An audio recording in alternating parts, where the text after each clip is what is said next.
what would be your advice for a young athlete? And it doesn't even have to be training or erg related. I know that's kind of been our main thing that we've been talking about here. But what would be a piece of advice that you would give to a young athlete, again, who's trying to be, better prepared for what college rowing is all about, things that a sophomore or junior in high school can do, or just think about or make themselves aware of to be better prepared for whether it is a aspiring career to row for an Ivy League program or just college rowing in general. What are some things that you feel could benefit them on their journey through this process? Totally. Yeah, I think for me, I was like not just asking questions about what do I need to be doing to get recruited. I was asking questions like, what's your best guy on your team go? Or like, how often do you guys train? Like, what's like a typical training week like?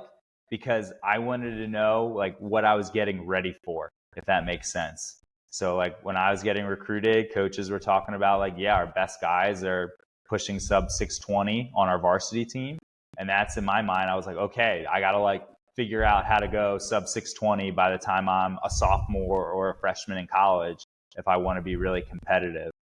So I do think like, yeah, it's not enough to just sort of think about, hey, what's the bare minimum that I need to do to like get in?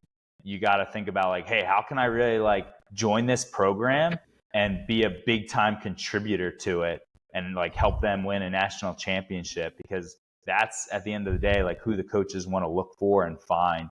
Um, and then I think another big piece is like building relationships with coaches as well. It's like it's really nice when an athlete is reaching out and keeping us updated on their progress and sort of like advocating for themselves, because then we get more touch points where we get to like learn how they're progressing, what they're working on, things like that. It like makes for like a better recruiting process. It's like tricky when a guy reaches out super late and just drops an erg score and says like, yeah, is this enough? And it's like, well, we don't really like know you that well, because like there is way more to recruiting than just what your erg score is or what your race results are. We're like looking for, hey, is this guy gonna like guy or girl gonna come in and like make the next steps and continually keep progressing, and do they have like the right mentality and the right approach right now to help like foster that down the road?